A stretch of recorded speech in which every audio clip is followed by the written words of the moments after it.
Toyota GR Yaris was released in Australia around a year ago and has proven to be an instant hit. I had decided from the start that my car would receive new wheels, the tyres it deserves, and upgraded suspension as a minimum. This would dramatically improve grip and not affect its daily driving duties.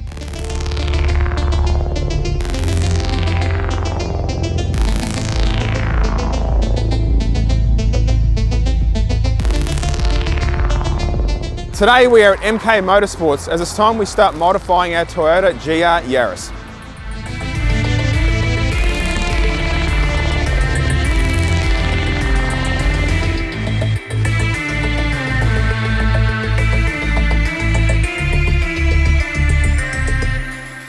So I came in here a while ago to pick my wheels and it was a hard choice. I actually was highly considering this one. This is I think a black dot edition. So it's brushed in the middle kind of thing. I did like this wheel. I ended up not choosing it. I was looking at a different wheel, a GO25. At the time of when I purchased them, they weren't available in 18s. And of course, they later became available in 18s. It's more of a unique wheel, but in the end, my heart won out. I always wanted a set of TE37s. When I was younger, I couldn't afford them. And also, they were in a stud pattern for my car that was hard to find. But now I thought, why not? Went and got the most unique wheel you have ever seen.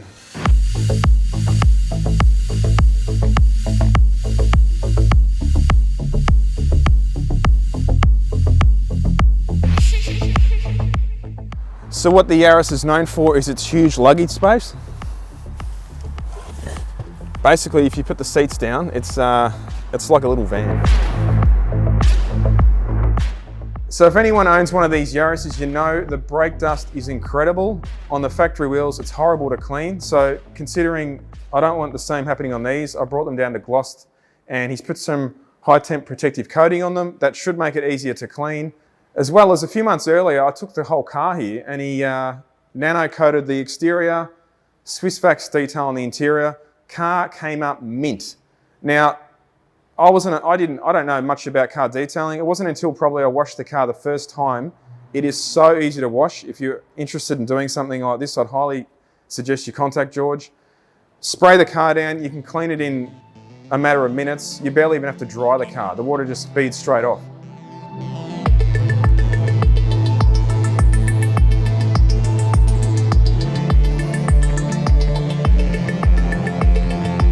Now this is regarded as one of the best road tyres you can buy on the market. It's heavily track focused, insane levels of grip. This is a factory tyre on something like a Porsche 911 GT3, I think a Ferrari Speciale. These are the new Pilot Sport Cup 2 Connects. So the Connect is a new feature where it has a provision in the tyre here for you to put a Michelin sensor in, and that can actually send back real-time data.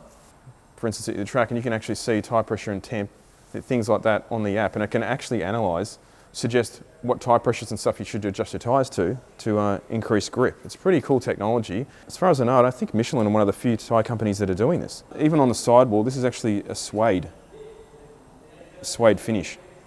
So this is a set of TE37s, actually a special batch Mickey got through a large batch. Custom, you can't normally get this size. This is an 18x9 39 with a face 3. Normally, you'd have to buy a different offset or a different width. And as mentioned earlier, this has had some high temp coating put on just to help it a bit easier to clean. They're extremely light. This weighs 7.6 kilograms. The factory wheel is 10.3, I think. So it's a fair weight saving when you look at unsprung mass over all four corners.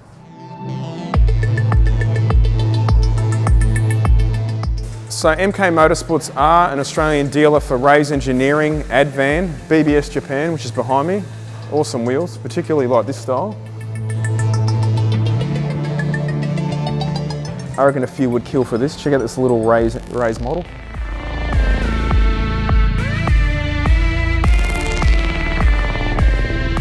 So this is a brand new Rays 21C wheel, first set in Oceania, sitting right here. They'll be popular on Skylines.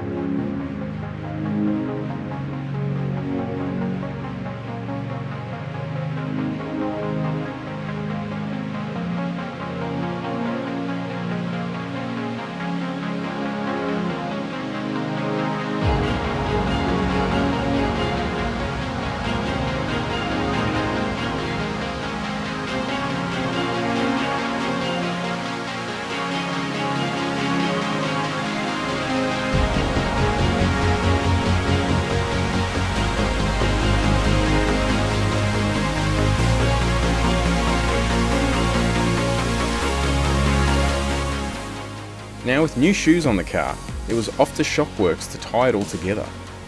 Designed and assembled in Australia, Shockworks tests on local roads and will set up your car exactly how you intend to use it. We've come from MK Motorsport. The wheels and tyres look fantastic, but I always wanted suspension in the car to make this gel. Now, Chris, you've just taken the car for a quick drive. What are your thoughts on the stock suspension?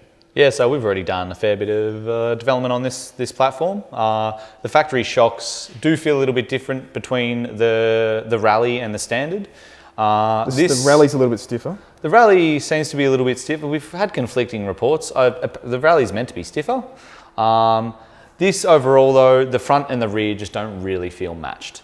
The front goes over things quite well, and the rear just has that little bit of flop. And you notice, especially once you're going up to speed, that everything's kind of working around itself. So just trying to set the car up so keep a similar ride, maybe even improve it, and then just have it so it's a little bit more stable at speed, while also looking cool. A common misconception is if you go to coilovers, your car's going to ride harsh.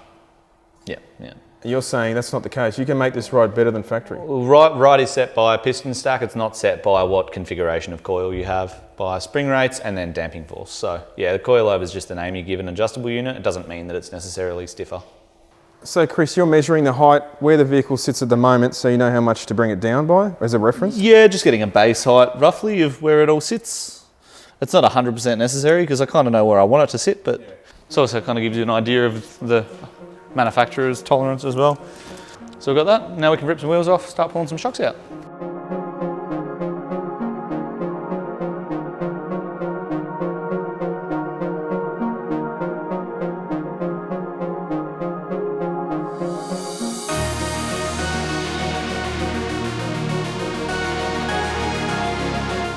So you've just pulled the shocks out. Now let's have a look at that compared to the factory strut. Yeah. So you'll notice, so this is an inverted monotube strut. So you'll see this in like some of the top end cars. You notice some of the late model WRXs, they run the inverted struts. So instead of running, you'll see with this, it runs a 22mm shock rod. We've got a big 45mm here, and then the shock rod is actually internal of this body. Even the mount, look how much more meaty that is than that. Well, everything's TIG welded here, all of the aluminium CNC. So even when the OE does something like an inverted strut like this, yeah, they still have to do it in a mass way. You know, they make 1 million units of this. I do a batch of 10 to 20 at a time. So it's a little bit different of a process.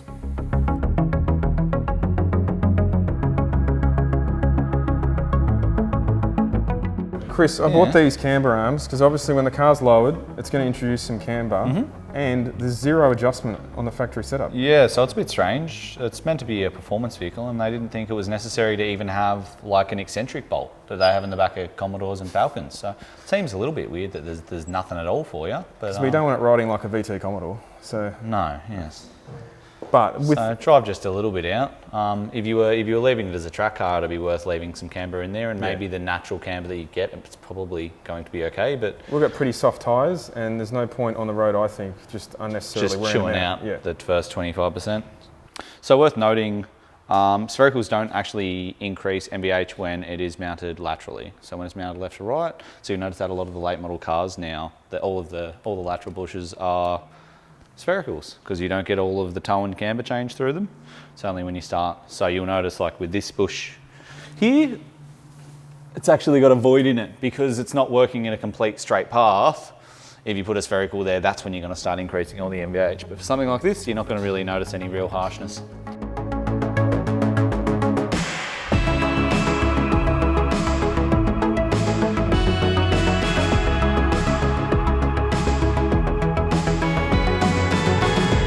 So this is not something you're going to see every day. A shock dyno, yes, it is a dyno, meaning the shock's going and tested. You've pulled the factory Toyota Strut out, and we're going to have a look at that compared to the Shockworks. Just do a general force overlay and sort of see where the mid speed is and sort of where the differences are. But it'll also show, just because you've bought off the internet, say, there's 1 million coilovers for sale, doesn't mean they're actually doing what you think they're doing. Yeah. Well, yeah, there's so much, whether it be quality comes down to many things. It's one thing is durability, and then the other is sort of piston technology and how it's tuned. All the tuning here, like I've personally pulled the shocks out of this thing 20, 30 times. Yeah. So like there's physical development that's gone into this platform. So not only is the damper performance better, but then it's just the patience of just pulling shocks in and out. Let's get it on seat in action. See what's happening. See if it's got any cavitation. See if it cooks itself over a metre a second. And this is also, this shock is still obviously relatively new. The car's only done, I don't know, 6,000 kilometres. You can get all the response in the world out of a damper, but if you have a damper that's making perfect response and it's making all of the force immediately, then if you're going down the road with this little small input, that's where it's going to be picking up everything. So it's the ability to have the response, but then also pull the response out of it so it's still nice on a road surface. Start making noise now. Hear that? That's cavitation. And hear that? That's foam. See how it went from to... So that's just the sound of a damper that doesn't really work well anymore. And you will be able to see that on the graph. Difference with ours being that it's adjustable. We invert it, so instead of having to jack your car up, the adjuster is at the lower mount there. And then also just reduces unsprung mass marginally, which I mean, you're not gonna see a massive effect, but if you can engineer it, you may as well. You can only do this with a monotube. This is a monotube. Oil is separate to the air. You can put it wherever you want. Oil isn't going to mix with the air. So as soon as you can't hang it upside down because it'll just lose the force over time as the oil and air mix together. Hear that? That's the sound of silence. Hear that?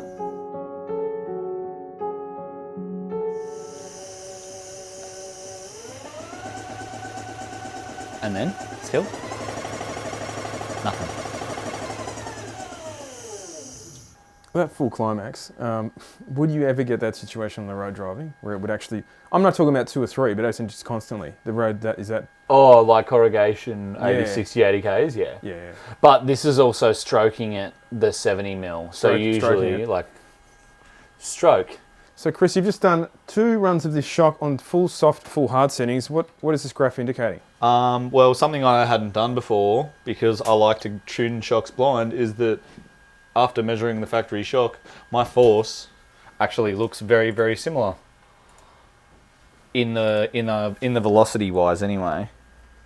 This is the factory shock, so you'll see the edges are very round, going in and out of itself, compared to my shock where the edges are sharper. So this is showing that the force is building a lot faster. So this is like getting on full boost earlier? This is full boost from 2 millimeters of travel. So as soon as the shock starts moving, you're making force, compared to the factory shock where the edge is very round, so it's taking an X amount of force. Factory shock's getting a bit lazy, a bit laggy here. It's a bit laggy. And this is actually a sign of, like, this is actually the definition of lag here, where you can see the force falling away, where it's not symmetrical.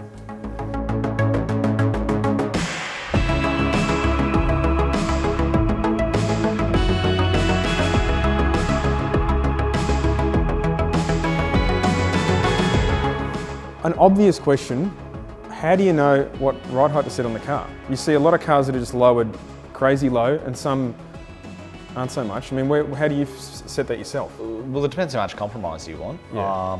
For like the factory ride height for the geometry, without having any geometry correction, is likely going to perform the best.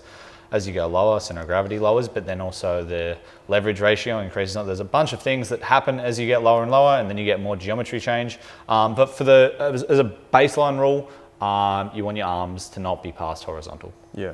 That's pretty much. But also, you want it to look right. Well, that's right. That's as Luke was saying off camera earlier. Back in the day, everything was 50 mil lowering job. Yeah. I don't think we'd be going that low today. But what about 30? You just want this sitting right. We dropped the car about 1 inch 30 mil, yeah, which is pretty much bang on. Yeah. That's all this car needs, and it'll look cracker.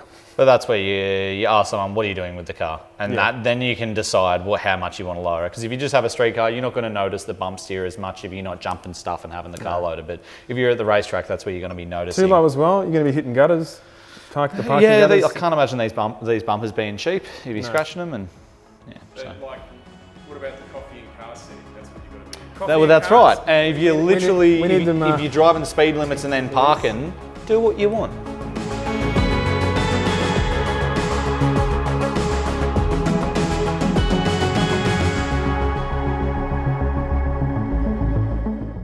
This is scientific testing. finger gap. See, slight adjustment. Car is now dropped 3 mil in that corner, it's all equal.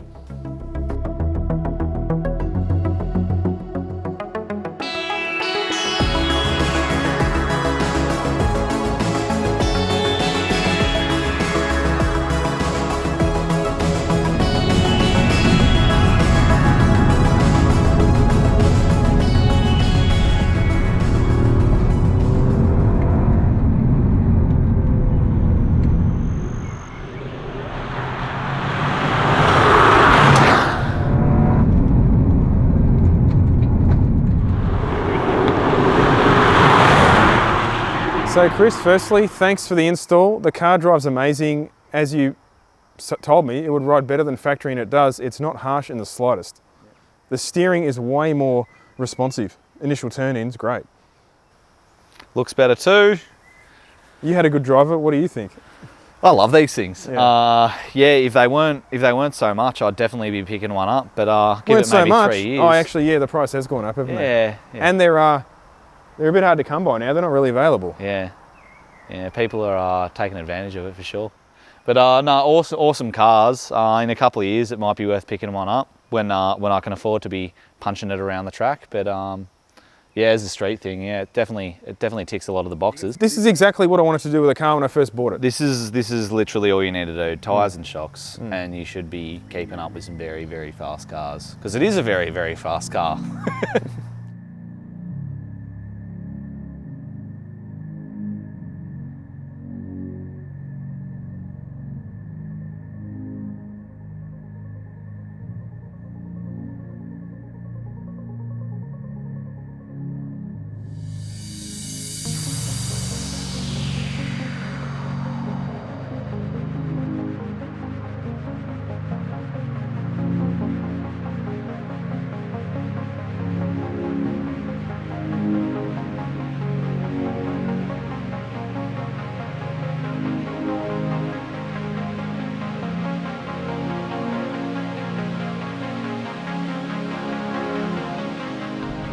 So I've owned this car for almost a year now. The car is fantastic. Don't listen to what anyone says on the internet. It's quite polarizing. Yes, it has a 3-cylinder. If you're used to driving a 4-cylinder turbo, which obviously that's most cars these days, it's no different. It's similar outputs, the car feels similar, probably a little bit lazy at the engine, but the car is very light. That's what's got going for it. I always wanted to get this car, change wheels, tyres, suspension. I've done that. Totally transformed the car. It has got so much grip, this car now. These Cup 2 tyres, oh, unbelievable. Just keep pushing, and really, you need to go to a track day to even take advantage to see what these tyres are capable of. The Shockworks suspension is awesome. It's been in the car for quite a while now. It's as probably compliant as Toyota. It left the factory from Toyota. Now we're on a bit of a B road here, and you wouldn't say it's a very smooth, Oh, geez, there's a decent puddle. Standard Australian country road, it's actually pretty terrible. Oh, they're all like this, but I mean, this is where the Yaris excels. It loves the B roads. But yeah, I'm entirely happy with this car. If anyone, I'm not sure how easy they are or hard they are to get them now, but if you were considering buying one and you're into the kind of hot hatch market, go drive one. I know a lot of them you probably do have to buy second hand just because there's a major supply issue. Pretty hard to find one. Yeah. But you were pretty lucky to get yours when you did. Yeah, but I would highly recommend at least changing tyres on the car. Yes. The factory tyres are just, look, I don't want to call them rubbish, but they're very average. You don't have to push too hard and you find the levels of grip. The car also had a fair bit of body roll from factory, which was surprising because I guess it's not more of a track orientated car like say a Civic Type R is. It is based on a rally car, right? So now the car's a lot stiffer around the bends.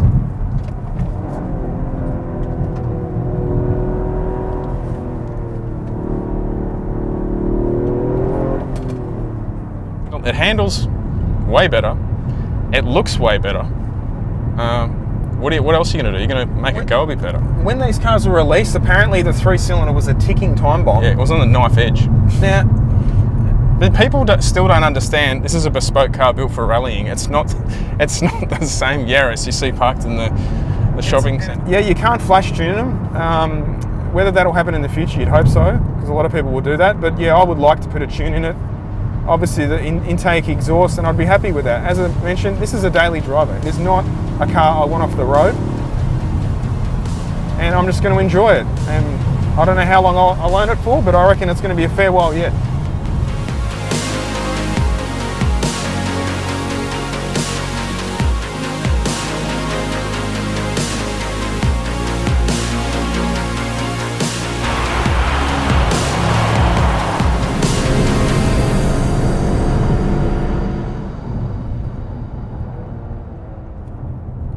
Coming too hot there.